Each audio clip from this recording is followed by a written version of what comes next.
Marathi news live. दैनिक सत्य Marathi news channel मध्ये तुझं स्वागत आहे। आज आपण इंजेगावचे सरपंच आहेत, त्यांचा बेमुदत संप आहे आणि शरणावती बसले, तरी पण आतापर्यंत शासनाचा कोणीच माणूस त्यांना विचारायला आला नाही। कालपासून हे बसले उपोषणाला। जाणून घेऊया यांच्याकडून काय समस्या होत्या कालपासून एवढी वेळ म्हणजे उपोषण करण्यासाठी काय मागणी आहे? नमस्कार, माझं नाव मुक्ताई नागनाथ पंचलिंगे, इंजेगाव येथील सरपंच आहे, तालुका जिल्हा नांदेड। हे प्रशासन झोपलेलं आहे। हे प्रशासनाला कुंभकर्णाची झोप मोडण्यासाठी आणि पुन्हा या प्रशासनाला त्यांचे काम आठवण करून देण्यासाठी मी इथं बसलेली आहे।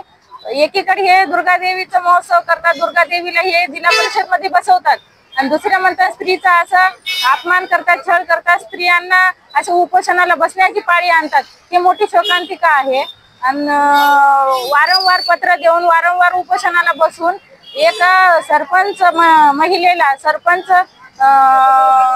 महिला सरपंचांना हे वारंवार सतवीत आहेत, कोणतेही काम होत नाहीये। 3 महिन्यापासून आम्ही लेटर दिलेले आहोत। 8 दिवसाखाली पण उपोषणाचं लेटर दिलं होतं, मात्र ते सीओ मॅडम कडे लेटर दिल्याच्या नंतर 10 दिवसांना त्यांच्या टेबलवर जाते। इतकं प्रशासन वेगानं त्यांच्याकडे जात आहे। प्रशासनाला झोपलेलं उठवण्यासाठी आम्ही इथं आज बसलेलो आहे आणि कितीही जर झालं आणि कितीही जर प्रयत्न केले तर आता मी इथून उठणार नाहीये। जोपर्यंत मला न्याय भेटणार नाही आणि जोपर्यंत माझ्या मागण्या पूर्ण होणार नाही तोपर्यंत मी आज इथून उठणार नाही। प्रशासन वेळोवेळी महिलेसाठी नारी शक्ती असेल, दुसऱ्या योजना असतील राबवतात आणि एकीकडे असं शासनाला न्याय मागण्यासाठी तिथेवर बसावं लागते। या संदर्भात काय म्हणतात? अहो, ते फक्त दिखावा आहे। हर एक अधिकारी काय करतात, दिखाव्यासाठी फोटोसाठी स्टेटससाठी आज काम करत आहे। कोणताच अधिकारी योजना आज सुरू झाली आणि हे योजना गावापर्यंत पोहोचली असं कोणतंच नाही।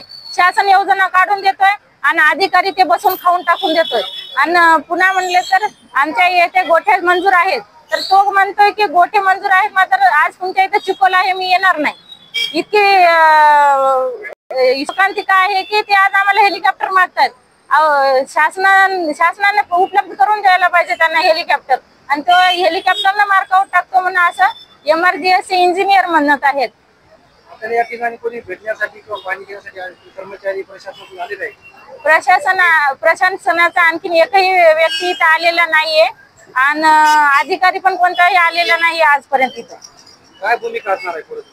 हे जर असं चालू राहील तर आम्ही आता जोपर्यंत आम्हाला न्याय भेटणार नाही तोपर्यंत आम्ही या